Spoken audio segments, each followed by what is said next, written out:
안 돼! 외마디 외침과 함께 저는 잠에서 깨어났습니다. 이마는 물론 온몸에서 식은땀이 흐르고 있었어요. 제 외침에 놀라서 깬 남편이 저를 바라봤습니다. 왜 그래? 무슨 일 있어? 저는 남편에게 대답하는 대신 침대에서 몸을 일으켰어요.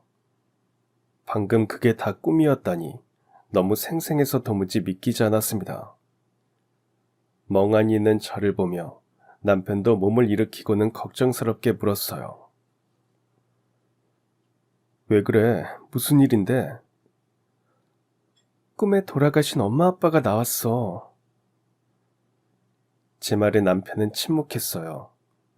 오래전에 돌아가신 부모님이 꿈에 나타났다고 하니 남편의 표정도 심각해졌습니다.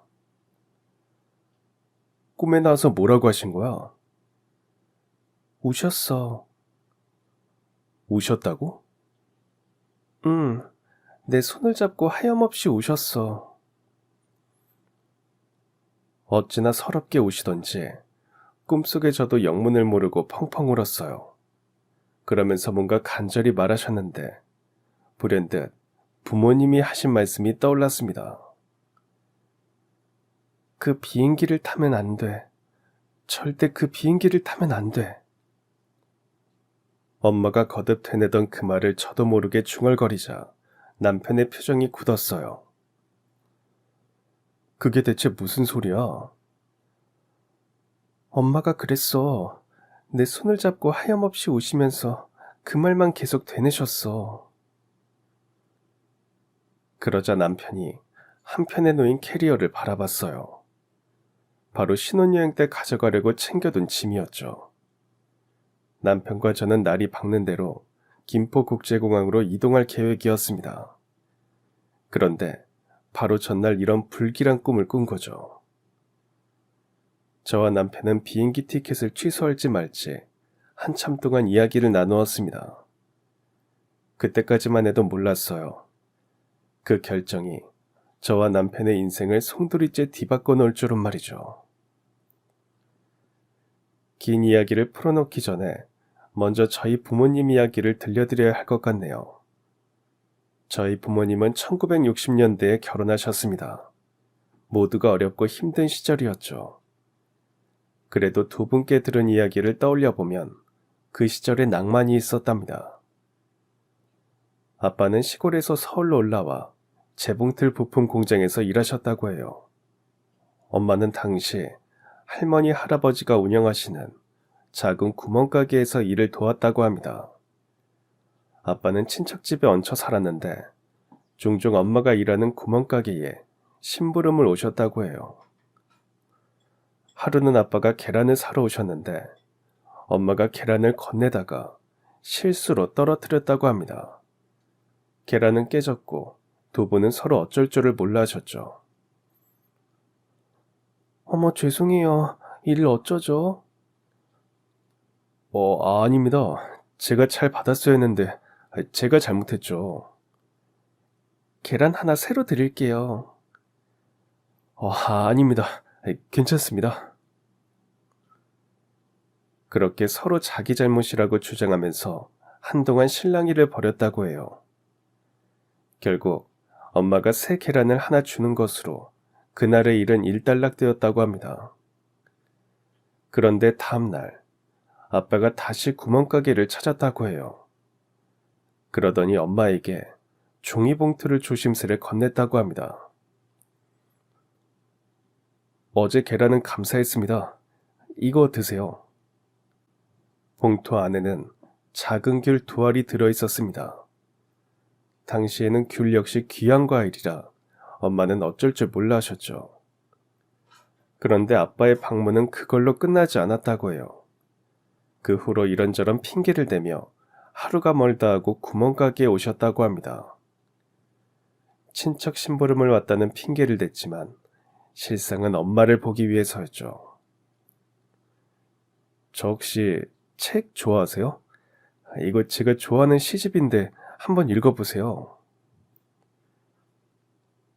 하루는 중고 책방에서 시집을 사오기도 했다고 합니다. 그 사이 엄마도 점차 아빠에게 마음이 갔다고 해요. 하지만 선뜻 마음을 표현할 수는 없었습니다. 지금이야 연애 결혼이 당연하지만 그때는 대다수가 중매 결혼을 하던 시절이었으니까요. 그러니 아빠도 불안할 수밖에 없었죠. 언제 누가 엄마의 사익감을 데려올지 모르니 말입니다. 그래서 더 적극적으로 구멍가게에 드나들었다고 해요. 엄마네 집은 아들 없는 딸 부잣집이라 남자 일손이 부족할 때가 많았는데 그때마다 아빠가 자처해서 구멍가게 일을 도왔다고 합니다. 그러던 어느 날 외할아버지가 아빠를 따로 불렀다고 해요. 자네 대체 왜 이리 우리 가게를 들락거리나? 무슨 참새가 방앗간 가듯이 말이야. 외할아버지의 단도직입적인 질문에 아빠는 잔뜩 긴장해서는 식은땀을 뻘뻘 흘렸다고 합니다. 하지만 그대로 물러날 수는 없었기에 용기를 내서 답하셨다고 해요. 저 선아 씨를 좋아합니다. 선아 씨 얼굴 보려고 자주 오게 됐습니다. 불편하셨다면 죄송합니다. 그러면서 꾸벅 90도로 고개를 숙이는 아빠를 외할아버지는 황당하다는 표정으로 바라봤다고 해요. 그러더니 결국 너털 웃음을 터뜨리셨다고 합니다. 당장 불호령이 떨어질 줄 알고 잔뜩 긴장해 있던 아빠는 벙찔 수밖에 없었죠.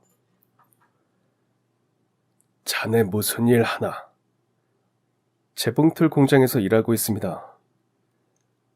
그럼 기술자라는 겐가?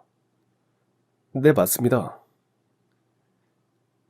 그 말을 듣고 외할아버지는 잠시 생각에 잠기셨다고 합니다. 그러더니 이렇게 말씀하셨다고 해요. 기술을 가지고 있으면 적어도 내 딸 굶기지는 않겠지. 그렇다고 밥만 꼬박꼬박 먹이고 살란 말은 아니야. 내 딸 눈에서 눈물 나지 않게 잘 보듬으면서 살게. 외할아버지는 그렇게 엄마와 아빠의 결혼을 허락하셨다고 해요. 내심 아빠를 마음에 품고 있던 엄마도 뛸 듯이 기뻐하셨죠. 두 분은 그렇게 결혼하게 되었고 옥상 셋방에 신혼 살림을 차렸다고 해요. 그래봐야 장롱 하나, 숟가락 2개가 전부였지만요. 아빠는 공장 기술자로 일하면서 새벽마다 엄마가 싸준 도시락을 들고 출근하셨습니다. 엄마는 아빠가 출근한 후 살림에 조금이나마 보탬이 되기 위해 옆집 아주머니와 함께 봉투 접는 부업을 하셨다고 해요. 하루 종일 살림을 하고 봉투를 접고 있다 보면 해질 무렵 아빠가 돌아오셨다고 합니다. 그러면 단촐하게 밥상을 차리고 함께 저녁을 먹으면서 그날 서로의 일과를 나누는 게 두 분의 일상이었다고 해요. 그렇게 사이가 좋은 두 분이었지만 이상하게 아이가 좀처럼 생기지 않았다고 합니다. 당시에는 별다른 피임법도 없고 또 워낙 젊을 때 시집 장가들을 가다 보니 결혼하면 얼마 안 있어 곧장 아이가 생겼다고 해요. 그런데 저희 부모님은 결혼을 하고 1년이 지나도록 아이 소식이 없었다고 합니다. 아직 아이 소식은 없는 게야? 아야, 대체 언제 손주를 안아보는 거냐? 죄송해요, 어머님. 죄송하다고만 할 게 아니라 무슨 대책을 마련해야 할 거 아니냐? 남의 집 멀쩡한 대를 끊을 생각이야? 죄송합니다. 지금이야 난임 검사 같은 게 있지만 그때는 그런 게 어딨나요? 아이가 안 생기면 모두 여자 탓을 하는 시대였으니 엄마의 마음고생이 이만저만이 아니었죠. 가끔 시댁에서 전화라도 걸려오면 죄인된 마음으로 그저 죄송하다는 말만 거듭하셨다고 합니다. 엄마도 가만히 있던 건 아니었어요. 결혼 후 반년이 지났을 때부터는 온갖 민간요법을 다 써보셨다고 해요. 배가 차가워서 아이가 안 들어선다는 말에 쑥을 다려서 아랫배에 찜질을 해보기도 하고 개똥쑥 달인 물을 꼬박꼬박 드시기도 했다고 합니다. 나중에는 가까운 절에 새벽같이 가서 매일 기도를 드렸다고 해요. 엄마만 그렇게 노력하신 것도 아니었습니다. 아빠도 장어즙이며 녹용즙이며 시골에서 올려 보내는 걸 군소리 없이 다 드셨다고 해요. 그렇게 두 분이 노력한 덕분인지 1년 만에 드디어 아이가 들어섰다고 합니다. 엄마는 눈물까지 흘리며 좋아하셨다고 해요. 아빠는 그 길로 나가서 비싼 소고기를 사와 엄마에게 고깃국을 끓여주셨습니다. 엄마는 손수 베네쩌고리를 만드셨어요. 아기와 만날 날을 손꼽아 기다리면서 말이죠. 하지만 그 기쁨은 그리 오래가지 않았습니다. 어느 날 아침, 부엌에서 쌀을 안치던 엄마는 갑작스런 복통을 느끼며 그 자리에 주저앉았습니다. 그러다 피에 맺힌 치마를 보고는 덜덜 떨며 아빠를 불렀다고 해요. 여보, 배가 너무 아파. 아빠는 그 길로 엄마를 업고 병원으로 뛰셨습니다. 하지만 병원에 도착했을 때는 이미 너무 늦었다고 해요. 자연유산이었습니다. 산모님 자궁벽이 약해서 유지를 못한 것 같네요. 그날 엄마는 이불을 뒤집어 쓰고 하루 종일 울었다고 해요. 그때는 어떤 위로의 말도 들리지 않았다고 합니다. 그 뒤로 또 한참 동안 아이가 들어서지 않았다고 해요. 그래서 엄마도 아빠도 포기할 즈음 기적적으로 제가 찾아왔다고 합니다. 지난번 유산했을 때 병원에서 자궁이 약하다는 말을 들었기 때문에 엄마는 제가 들어섰을 때 각별히 몸조심을 하셨다고 해요. 어지간하면 무거운 것도 들지 않고 힘든 일은 되도록 안 했다고 합니다. 아빠의 적극적인 도움이 있었기에 가능한 일이었죠. 쌀독을 드는 일도 물을 길러오는 일도 모두 아빠가 도맡아 하셨습니다. 여보 괜찮아? 당신도 일하고 와서 힘들 텐데. 괜찮아. 이 정도는 아무것도 아니야. 당신이랑 우리 뱃속아기만 건강하면 난 그걸로 됐어. 이번에는 건강히 잘 태어나겠지? 그럼 이번에는 괜찮을 거야. 엄마는 다시 베네쩌고리를 만들기 시작하셨고 아빠는 제 이름을 짓기 위해 밤마다 장명책을 들여다보셨다고 해요. 우리 아기 이름으로는 뭐가 좋을까? 우리 아기 태몽이 꽃이었잖아. 꽃 화자가 들어가면 좋을 것 같아. 제 태몽은 아빠가 꾸셨어요. 끝도 없이 펼쳐진 무릉도원 같은 공간에 고목나무 한 그루가 서 있었다고 해요. 그런데 거기에 하얗고 예쁜 벚꽃이 흐드러지게 피어 있었다고 합니다. 아빠와 엄마가 고목나무 아래로 다가가자 바람이 불면서 꽃잎이 마치 비처럼 흩날렸다고 해요. 그 광경이 너무 아름다워서 꿈에서 깨고도 한참 동안 생각나셨다고 했습니다. 알고 보니 고목나무에 꽃이 피는 건 대표적인 태몽이었어요. 그것도 아주 좋은 태몽이었죠. 두 분의 걱정과 달리 전 엄마 뱃속에서 무사히 10개월을 보내고 나왔습니다. 저를 낳고 품에 안은 그 순간을 엄마는 평생 두고두고 기억하셨어요. 네가 내 품에 안기는 순간 세상을 다 가진 기분이었단다. 그때 행복은 이루 말로 표현할 수 없지.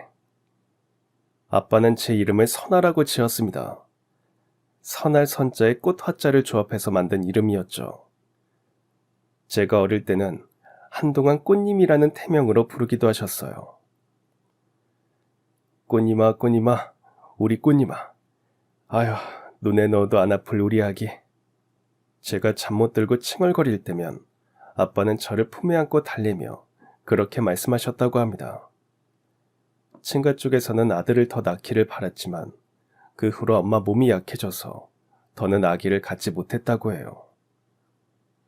두 분은 양가의 의견에 흔들리지 않고 저 하나로도 감사하고 만족하며 사셨다고 해요.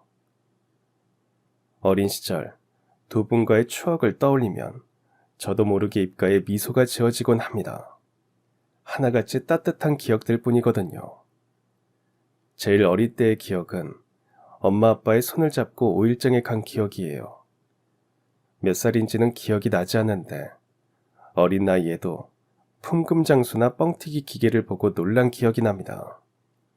솜사탕도 사주셨는데 입에 넣자마자 사르륵 녹는 맛에 이렇게 물었던 것 같아요.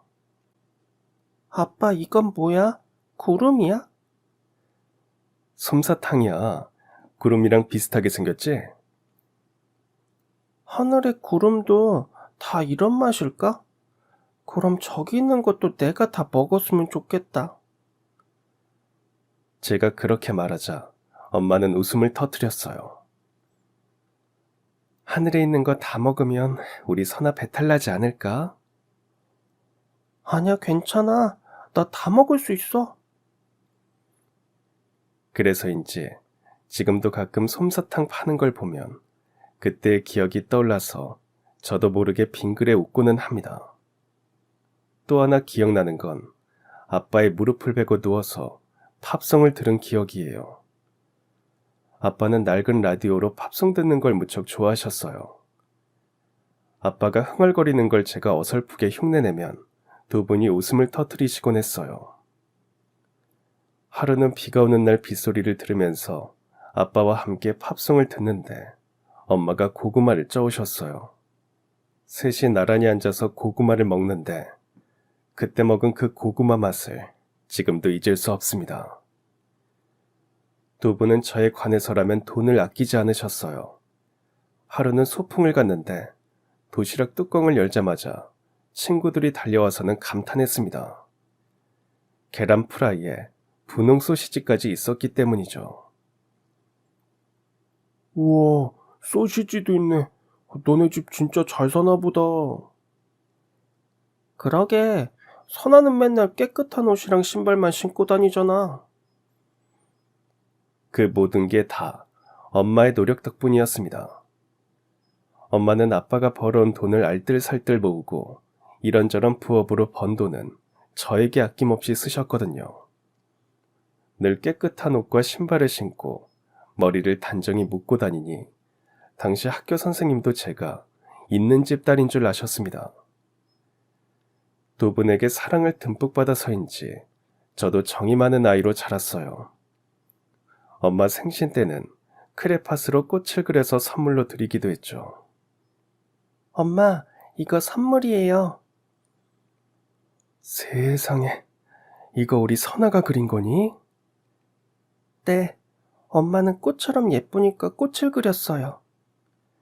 너무 예쁘다. 정말 고마워.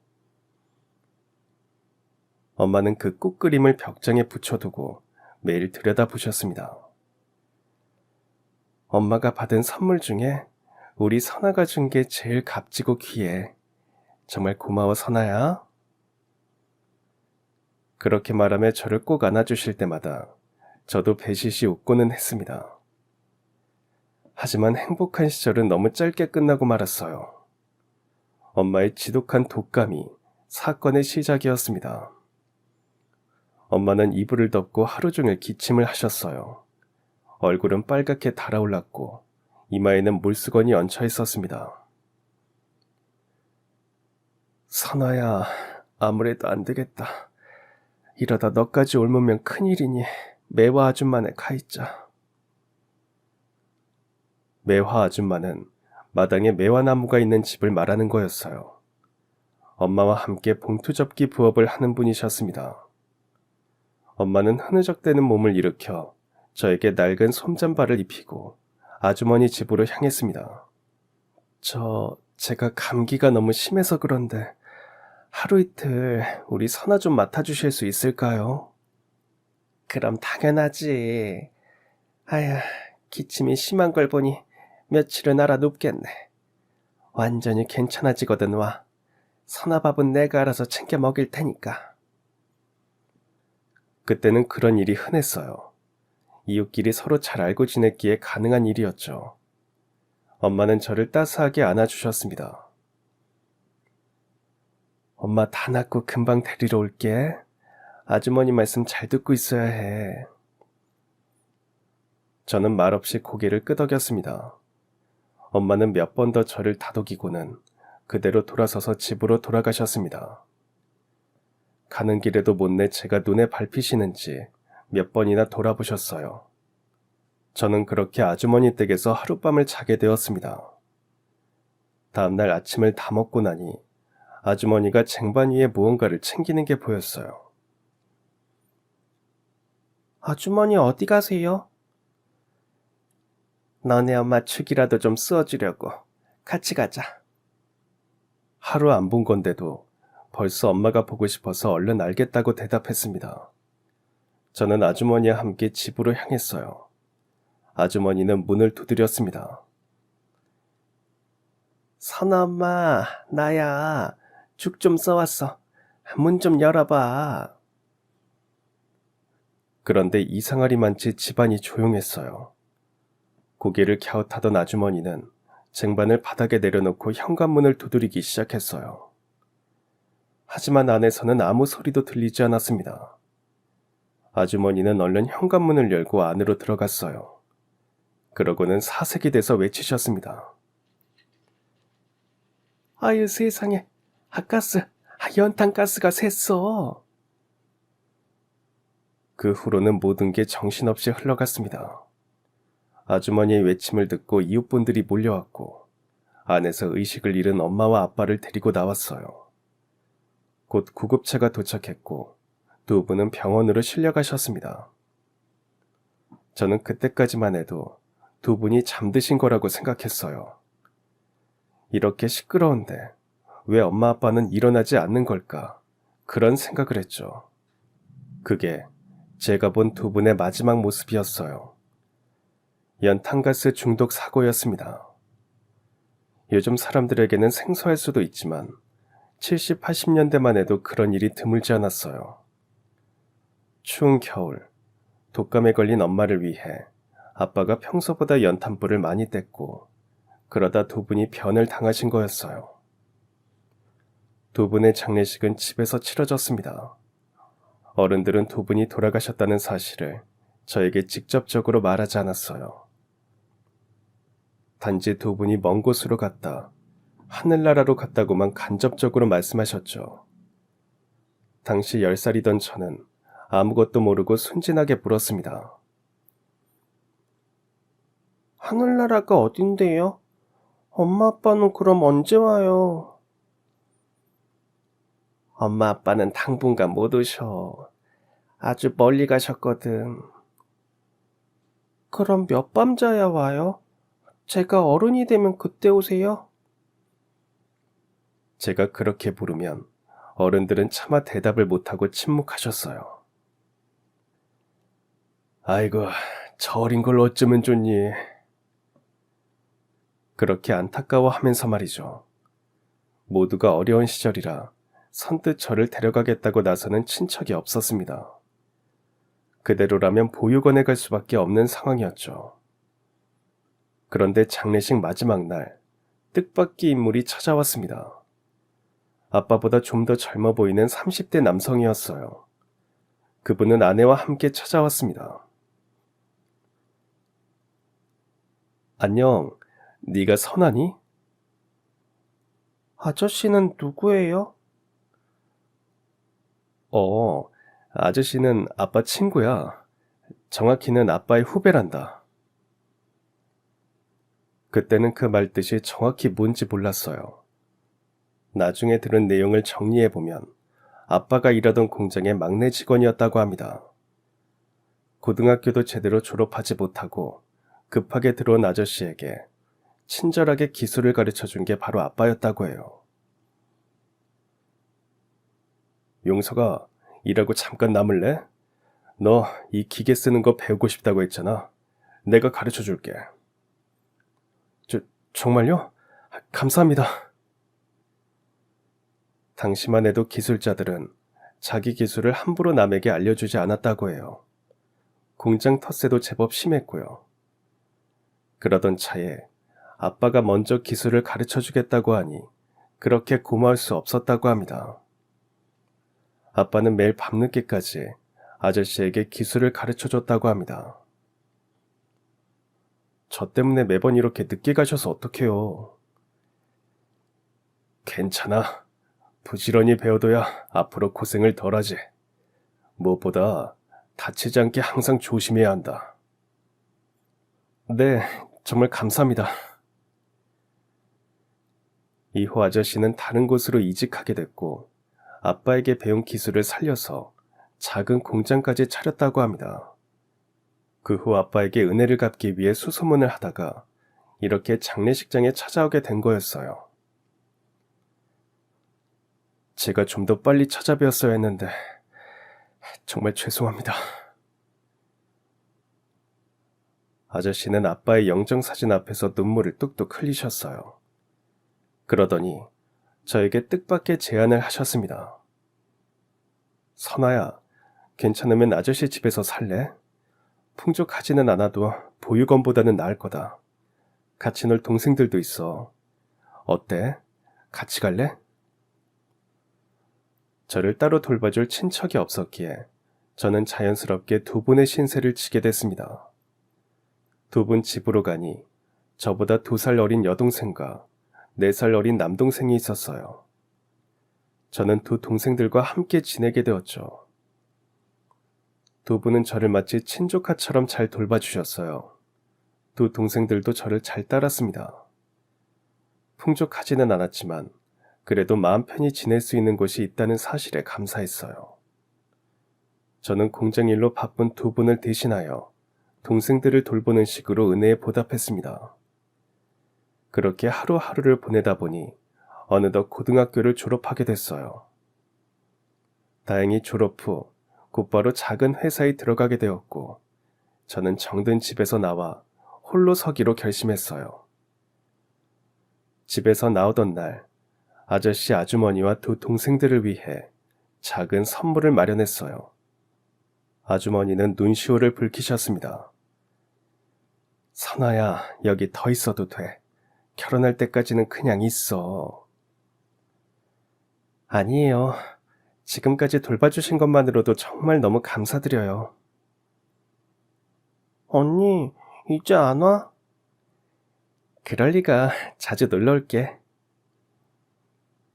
사실 그 무렵 아저씨 공장이 어려움을 겪고 있었어요. 두 동생도 훌쩍 자라서 이래저래 돈이 많이 들 시기라 더 이상 폐를 끼치면 안 되겠다는 생각이 들었습니다. 그래서 독립을 서두른 참이었어요. 하지만 그렇게 집을 나온 후에도 저는 월급을 받으면 종종 맛있는 걸 사들고 아저씨 아주머니를 뵈러 가고는 했어요. 부모님이 돌아가신 후 일가 친척과 모두 멀어진 상황에서 유일하게 남은 가족과도 같은 분들이었으니까요. 저는 예전에 엄마 아빠와 살던 동네에 자리를 잡았습니다. 마침 회사도 근처라 안성맞춤이었죠. 주말이 되면 어릴 적 부모님과 함께 가던 동네 공원에서 시간을 보냈습니다.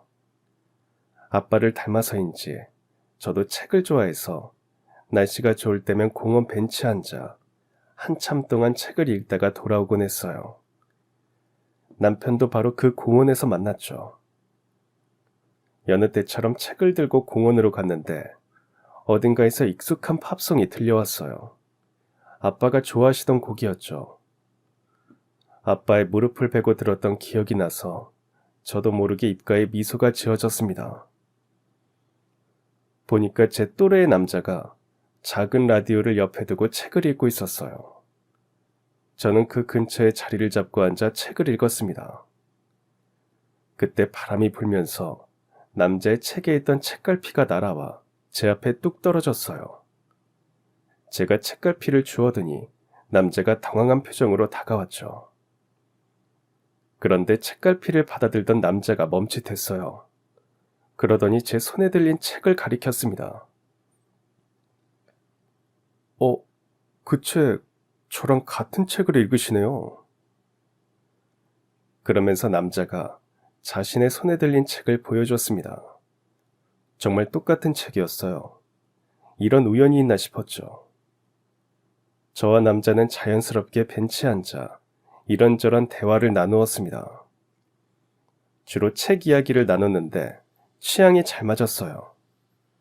우리는 다음 주에 같은 공원에서 다시 만나기로 했습니다. 그렇게 매주 만남을 이어가다가 자연스럽게 연인 사이로 발전하게 됐죠. 그 남자가 바로 지금의 제 남편입니다. 남편은 중학교 국어 선생님이었어요. 그 얘기를 듣고 얼마나 놀랐는지 모릅니다. 왜냐하면 아빠가 원래 하고 싶은 일이 국어 선생님이었기 때문이죠. 아빠는 장래희망이 뭐야? 어린 제가 그렇게 묻자 아빠는 골똘히 생각하더니 이렇게 답하셨어요. 아빠가 만약 선한 아이로 돌아가서 장래희망을 적어야 한다면 아빠는 국어 선생님이라고 적을 거야. 아빠는 책 읽는 게 세상에서 제일 좋거든. 아이들 가르치는 것도 좋아하고. 그러면서 빙긋 웃으셨는데 그 미소가 묘하게 씁쓸했어요. 시골에서 태어나 어린 동생들 뒷바라지를 하느라 그런 건 생각할 틈도 없으셨을 겁니다. 부모님이 살던 시절은 그랬습니다. 장래 희망 같은 건 생각할 여유조차 없었죠. 먹고 살기 바쁜 시절이었으니까요. 남편이 아빠와 닮은 건 비단 그뿐만이 아니었습니다. 남편은 돌아가신 아빠처럼 다정다감하고 섬세했어요. 딸은 아빠 닮는 남자랑 결혼한다는 말을 듣고 질색팔색하는 친구들도 많은데 저는 좋았어요. 그만큼 아빠와의 추억들이 다 따스했기 때문이죠. 엄마 역시 늘 아빠와 결혼하길 잘했다고 입버릇처럼 말씀하셨고요. 남편과 1년 정도 연애를 이어가자 자연스럽게 결혼 이야기가 오갔습니다. 하지만 한편으로는 걱정이 됐어요. 천의 고아인 저를 시댁에서 탐탁지 않게 여기면 어쩌나 싶었거든요. 드디어 시댁에 인사를 가기로 하고 저는 뭘 사가야 할지 며칠 동안 고민했습니다. 그러다 인삼 세트와 직접 만든 수제 절편을 챙기기로 했어요. 친구는 제 얘기를 듣고 만류했습니다. 과일 바구니 같은 거 사가. 절편은 좀 촌스럽지 않니? 그런가? 그래도 어머님이 떡을 좋아하신다고 하셔서. 게다가 그 절편 레시피는 돌아가신 엄마가 알려주신 것이었어요. 엄마도 외할머니로부터 배웠다고 하셨는데 어릴 적 들은 건데도 기억이 생생했습니다. 실제로 집에서 종종 만들어 먹기도 했고요. 드디어 당일이 되고 저는 남편과 함께 시댁으로 향했습니다. 시부모님은 남편처럼 점잖으신 분들이었어요. 저는 어머님께 챙겨온 인삼과 절편을 건네드렸습니다. 뭘 이런 걸 사왔어요. 그냥 와도 되는데.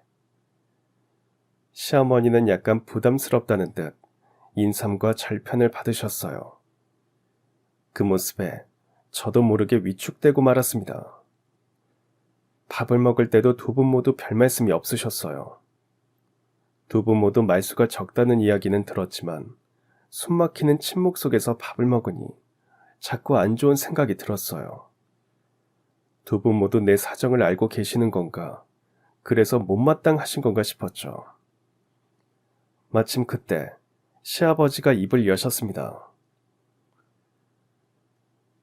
부모님은 오래전에 돌아가신 건가?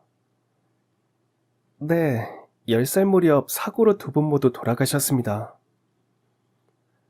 그럼 보육원에서 자랐겠네. 아니요, 아버지 지인 되시는 분이 걷어주셔서 그 집에서 자랐습니다. 제가 그렇게 말하자 어머님이 젓가락을 탁 소리나게 내려놓으셨어요. 그러더니 나직이 한숨을 내쉬셨습니다. 그 소리를 들으니 심장이 쿵 내려앉았어요. 역시 마음에 안 드시는구나 싶었죠. 지금도 고아라면 꺼려질 텐데 그때는 시절이 그랬으니 더했죠. 그렇게 무거운 마음으로 밥을 먹는데 어머님이 뜻밖의 말씀을 하셨습니다. 아야, 어린 나이에 얼마나 힘들었을까. 그러더니 뜻밖에도 눈물을 훔치시는 게 아니겠어요. 저는 놀라서 그 모습을 보고만 있었어요. 아니, 그렇다고 여기서 울면 어떡해? 안쓰러워서 그러죠. 에이, 그러면 우리가 더 잘해주면 되지. 그 말을 듣는데 저도 모르게 눈물이 핑 돌았어요. 그러자 이번에는 아버님이 당황하셨습니다. 아니, 새아가도 우는 게야? 에헤이, 이거 우리 집사람 같은 사람이 들어왔구먼. 우는 게 뭐 어때서요? 슬프면 우는 게 당연한 거지. 어머님이 제 편을 들면서 그렇게 말씀하시는데 그제야 남편도 긴장을 풀고 웃어 보였어요. 알고 보니 두 분 모두 어느 정도 제 사정을 알고 계셨다고 해요. 어머님은 사연을 듣고는 딱하다고 눈물까지 훔치셨고요. 행여 제 앞에서 눈물을 보일까봐 표정을 감추신 건데 굳은 표정을 보고 저 혼자 오해한 거였습니다.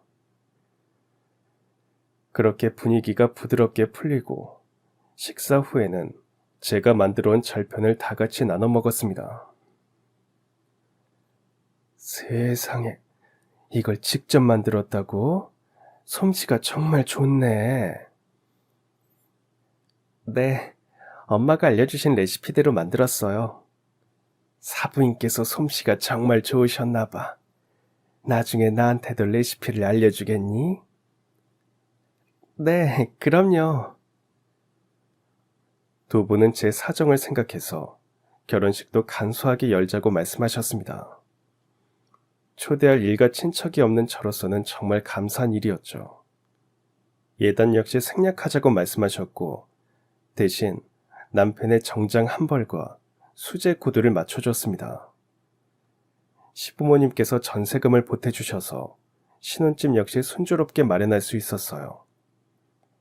결혼을 준비하는 내내 이렇게 받기만 해도 되는 건지 죄송스러울 지경이었습니다.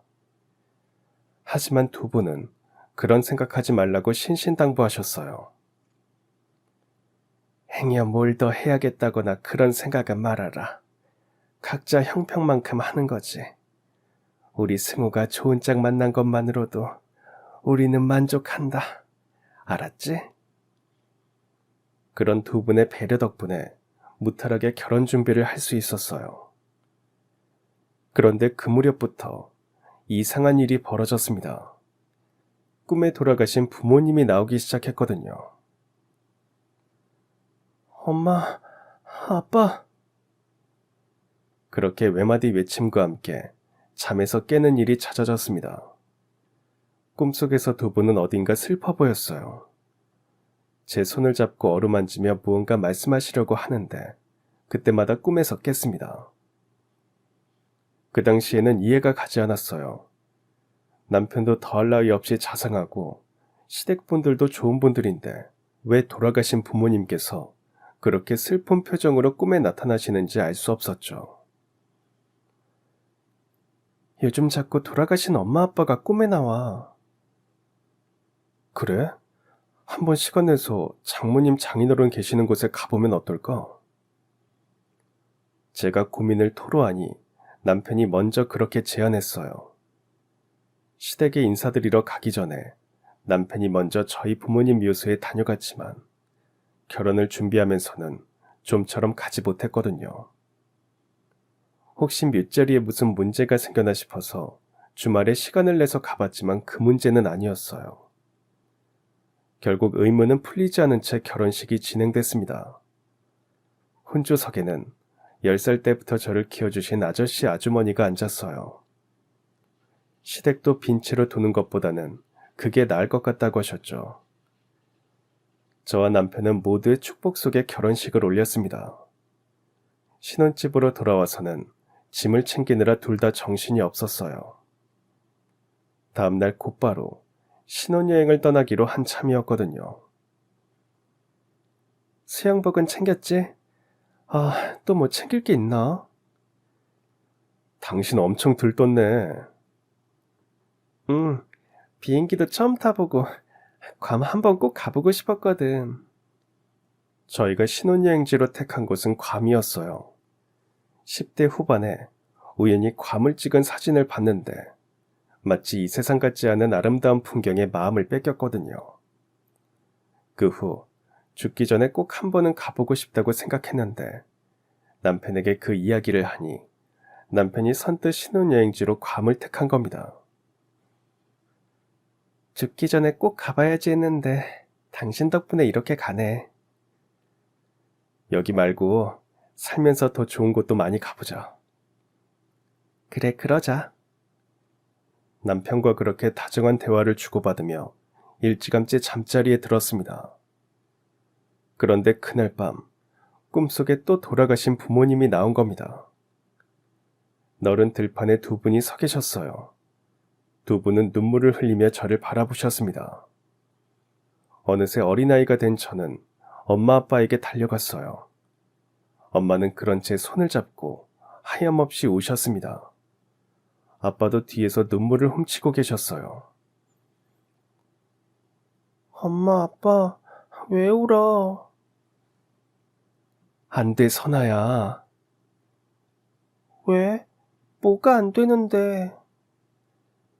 그 비행기를 타면 안 돼. 그 비행기를 타면 영영 돌아올 수 없어.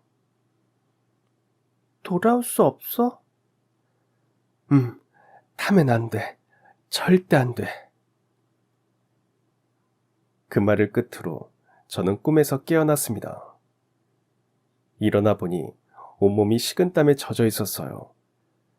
제가 헉하며 깨어난 소리에 남편마저 깰 정도였죠.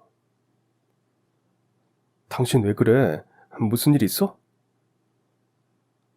저는 남편에게 자초지종을 모두 얘기했습니다.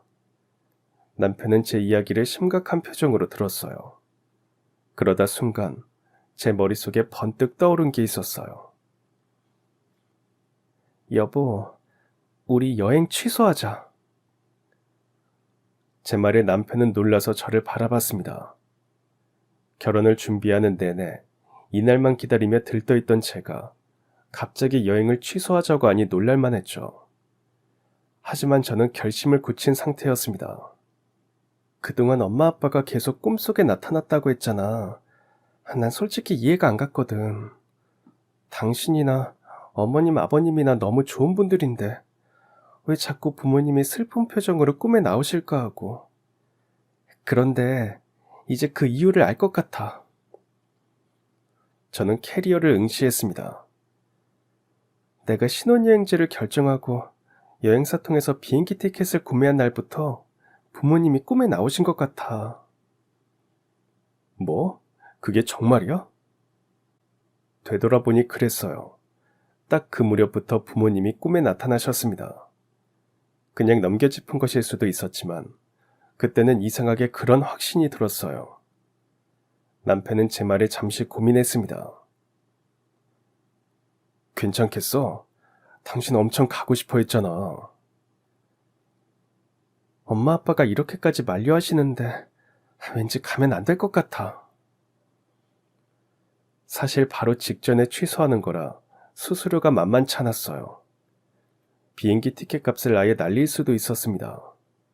남편이 반대한다면 저도 밀어붙이기 어려웠을 거예요. 하지만 남편은 순순히 제 의견을 따랐습니다. 당신이 그렇게 생각하면 취소하자. 괜찮겠어? 나도 그 말을 들으니 선뜻 가기가 어렵네. 가서도 내내 찝찝할 것 같고. 이해해줘서 고마워. 남편은 날이 밝는 대로 여행사에 전화를 걸었습니다. 급한 사정이 생겨서 여행은 못 가게 되었다고 설명했죠. 여행사는 당연히 저희의 결정을 만류했습니다. 지금 취소하시면 수수료가 상당 부분 나올 텐데 괜찮으시겠어요? 네, 괜찮습니다. 취소 부탁드립니다. 결국 저와 남편은 비행기 티켓은 물론 숙소까지 모두 취소했습니다. 막상 모든 걸 취소하고 나니 괜한 짓을 했나 그런 생각이 들었어요. 하지만 남편은 제 결정을 끝까지 지지해 줬습니다. 이미 벌어진 일, 이제 더는 생각하지 말자. 그래도 신혼여행 기간으로 빼놓은 날이 있으니까 가까운 제주도라도 다녀오자. 그렇게 저와 남편은 제주도 비행기 티켓과 숙소를 알아봤어요. 그러던 중 갑자기 집에 전화벨 소리가 요란하게 울리기 시작했습니다. 남편은 아무렇지 않게 전화를 받았어요. 여보세요? 세상에, 승훈이? 아유, 세상에나. 여보, 우리 승우가 집에 있어요. 뭐라고? 아유, 이 천만 다행이네. 전화를 걸어온 건 바로 시부모님이었습니다. 그런데 두 분의 반응이 심상치 않았어요. 남편은 어리둥절한 표정으로 금방이라도 숨이 넘어갈 듯한 시어머니의 목소리를 듣고 있었습니다. 무슨 일 있으세요? 너네 오늘 신혼여행 가는 거 아니었어? 분명 공항으로 간다고 하지 않았니? 네, 맞아요. 원래는 그럴 예정이었는데 갑자기 일이 생겨서요. 사실 비행기 티켓을 취소하고 아직 아무에게도 말하지 않은 상태였어요. 그럴 경황도 없었고요. 남편은 시어머니에게 간밤에 제 부모님이 꿈에 나타났고 둘이 상의하여 비행기 티켓을 취소했다고 설명했습니다. 그러자 시어머니께서 탄식을 내뱉으셨다고 합니다. 아유, 세상에, 두 분이 새아가랑 널 살렸구나. 그게 무슨 말씀이세요? TV 한번 켜봐라. 지금 세상이 난리가 났다. 난 행여 너네가 그 비행기를 탔을 줄 알고. 아휴. 그러면서 시어머니는 울음을 터뜨리셨습니다. 설마 하는 마음에 전화를 걸었는데 네가 받아서 얼마나 다행인지. 시어머니는 더 말을 잇지 못하셨고 시아버지가 전화를 넘겨받으셨습니다. 사돈어른과 사부인이 너네를 구했구나. 정말 감사한 일이다. 감사한 일이야. 그때까지도 남편과 저는 벙쪄 있었어요. 두 분이 무슨 말씀을 하시는지 상황 파악을 못하고 있었거든요. 겨우 전화를 끊고 TV를 켠 저희는 그야말로 경악하고 말았습니다. 세상에, 저게 뭐야? TV에서는 뉴스 속보가 보도되고 있었어요. 놀랍게도 뉴스 화면 너머로 추락한 비행기의 모습이 보였습니다. 저와 남편은 얼어붙은 채 뉴스를 응시했어요. 여보, 저거 우리가 타려던 비행기 맞아? 그런 것 같아. 그게 저희 부부가 나눈 대화의 전부였습니다. 1997년 대한민국을 비극에 빠뜨린 바로 그 사건. 801편 대한항공 추락 사고였어요. 뉴스에서는 비행기가 이륙한 후 추락하기까지의 과정을 상세히 다루고 있었습니다. 200여 명의 승객은 저희처럼 휴가나 수련을 떠나는 피서객들이었어요. 비행기는 괌 현지 도착을 눈앞에 두고 공항에서 5km 떨어진 곳에 곤두박질 치고 말았습니다. 그 뉴스를 보는 내내 온몸이 바르르 떨렸어요. 남편 역시 마찬가지였는지 저희 부부는 한동안 자리에 얼어붙어서 아무것도 하지 못했습니다. 간신히 정신을 차린 저는 제 주변인에게 전화를 돌렸습니다. 제 목소리를 들은 지인과 친구들은 모두 안도의 한숨을 내쉬거나 울음을 터뜨렸어요. 남편 역시 마찬가지였습니다. 그 사건을 접하고 나니 도저히 신혼여행을 다시 떠날 마음이 들지 않았어요. 승객 254명 중 상당수가 사망한 대형 사고였기에 며칠 동안 똑같은 뉴스가 반복되어 나왔습니다. 승객들의 안타까운 사연이 전해질 때마다 전국이 들썩이며 눈물바다에 빠졌죠. 모두가 추모하는 분위기 속에서 저와 남편 역시 돌아가신 분들을 기리며 며칠을 보냈습니다. 그러다 먼저 남편이 얘기를 꺼냈어요. 여보, 우리 장인어른 장모님 계신 곳에 다녀오자.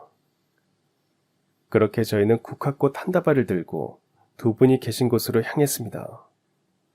묘지가 있는 곳까지 오르는데 한여름이라 땀이 비 오듯 쏟아졌어요. 하지만 남편이나 저나 개의치 않았습니다. 둘 다 묵묵히 산을 올랐어요. 묘지에 도착하자 남편이 자연스럽게 벌초를 했습니다. 저도 자연스럽게 남편을 도왔어요. 그렇게 말없이 벌초 작업을 마치고 둘은 묘지 앞에 나란히 섰습니다. 엄마 아빠 잘 계셨어요? 저 그 비행기 안 탔어요. 겨우 제가 먼저 입을 열었습니다. 그날 꿈에 두 분이 나오셨잖아요. 저를 붙잡고 눈물 흘리시던 모습이 아직도 선해요. 저 정말 무서웠어요. 그 꿈이 너무 진짜 같아서. 그때 남편이 말없이 다가와 제 어깨를 감싸줬어요. 장인어른, 장모님, 이 사람 꿈에 나타나 주셔서 감사합니다. 덕분에 저나 이 사람 모두 무사합니다. 정말 감사드립니다. 남편은 그렇게 말하고는 큰 절을 올렸습니다. 두 분이 지켜주신 이 사람, 앞으로는 제가 지켜주고 아끼며 살겠습니다. 그 말을 듣는데 저도 모르게 눈물이 핑 돌았어요. 엄마, 아빠, 아직도 내가 걱정되는 거죠? 돌아가신 지 벌써 15년도 넘었는데 여전히 제가 걱정돼서 두 분 모두 떠나지 못하고 제 곁에 머무시는 듯 했어요. 바로 그때였습니다. 하얀 나비 한 쌍이 묘지 근처로 날아오더니 저와 제 남편 주위를 천천히 날아다녔어요. 보통의 경우라면 사람 근처에는 오지 않을 텐데 나비는 손에 잡힐 듯 가까운 거리에서 저와 남편 주위를 한참 동안 날아다녔습니다. 저와 남편은 아무 말도 못하고 그 모습을 한참 동안 지켜봤어요. 그렇게 한참을 떠돌던 나비는 천천히 하늘 저편으로 날아갔습니다. 돌아오는 길에 남편이 먼저 그 이야기를 꺼냈어요. 장인어른 장모님 산소에서 본 그 나비 말이야. 두 분이 마치 우리를 위해 잠깐 내려오신 것 같았어. 당신도 그렇게 생각했어? 사실은 나도 그렇게 느껴졌거든. 저도 그렇게 생각했어요. 제가 그 비행기 티켓을 예매한 후로 계속 꿈에 나오던 두 분이 제가 무사한 걸 확인하고는 안심하시고 그제야 하늘로 올라가신 것 같았거든요. 마치 동화 같던 그 광경이 지금도 눈에 그려지듯 선합니다. 1997년에 벌어진 일이니 지금은 한참 전의 일이죠. 그런데도 그때만 생각하면 아직도 가슴이 철렁 내려앉으면서 한 구석이 아릿해지고는 합니다. 참사로 고인이 된 분들의 사연을 들으면 남일 같지 않아서 마음도 아프고요. 남편과 저는 당시 참사로 희생된 분들을 위해 여행비로 쓰려던 돈을 모두 기부했습니다. 부디 그분들이 좋은 곳에 가셨기를 지금도 간절히 기도하고 있습니다. 그 사이 저는 아들, 딸 하나씩 낳고 키우느라 바쁘게 살았습니다. 그런데 왜 갑자기 이런 사연을 쓰게 됐느냐고요? 실은 어제가 딱 결혼식이었거든요. 혼조석에 앉아서 딸이 결혼하는 모습을 보는데 그렇게 눈물이 나더군요. 제가 부모가 되고 보니 부모 마음을 더 잘 알겠더라고요. 이렇게 장성한 자식이 제짝 만나서 결혼하는 모습을 보지 못하고 눈을 감으셨으니 얼마나 마음이 편치 않으셨을까. 제 부모님 생각에 더 눈물이 났습니다. 오늘 아침에는 딸에게 전화가 왔어요. 신혼여행을 앞두고 잘 다녀오겠다고 인사를 하기 위해서였죠. 엄마, 나 공항 도착했어. 몇 시 비행기인데? 11시. 혹시 몰라서 좀 일찍 왔어. 챙길 건 다 챙긴 거야? 챙긴다고 챙겼는데 내가 워낙 덤벙대야지. 신혼여행을 앞두고 딸의 목소리는 들떠 있었어요. 약은 잘 챙겼어? 소화제, 해열제, 감기약 이런 거 다 잘 챙겨야 돼. 아, 맞다, 약. 아, 어떡해. 엄마 말 들으니까 이제 생각났어. 거기 공항에 약국이 있을 거야. 며칠 동안 여행 가는데 꼭 챙겨야 하는 상비약 달라고 해. 괜히 외국 나가서 고생하지 말고. 알았어. 역시 엄마밖에 없다니까. 내가 이따 또 전화할게.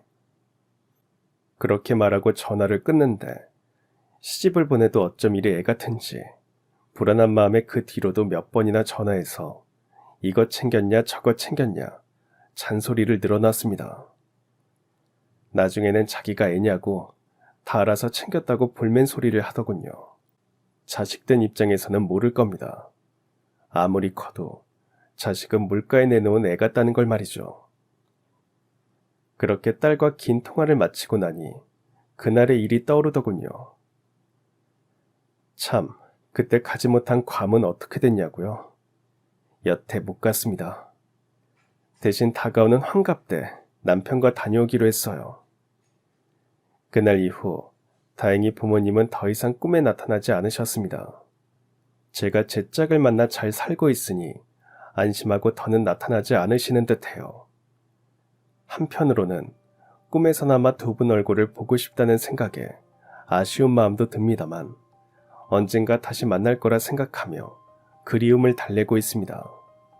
두 분을 다시 만나게 된다면 10살 나이로 돌아가서 두 분 품에 푹 안기고 싶어요. 그간 누구에게도 털어놓지 못한 힘든 속내도 털어놓고 어리광도 부리면서 말입니다. 그날이 올 때까지 하루하루 최선을 다해 행복하게 살아갈 생각입니다. 그게 부모님 마음에 보답하는 길일 테니까요. 부디 사연을 듣는 분들도 하루하루 행복하게 최선을 다해 살아가시길 바랍니다. 그럼 지금까지 사연 들어주셔서 감사합니다. 사연이 재밌으셨다면 구독과 좋아요 부탁드려요. 감사합니다. 안녕히 계세요.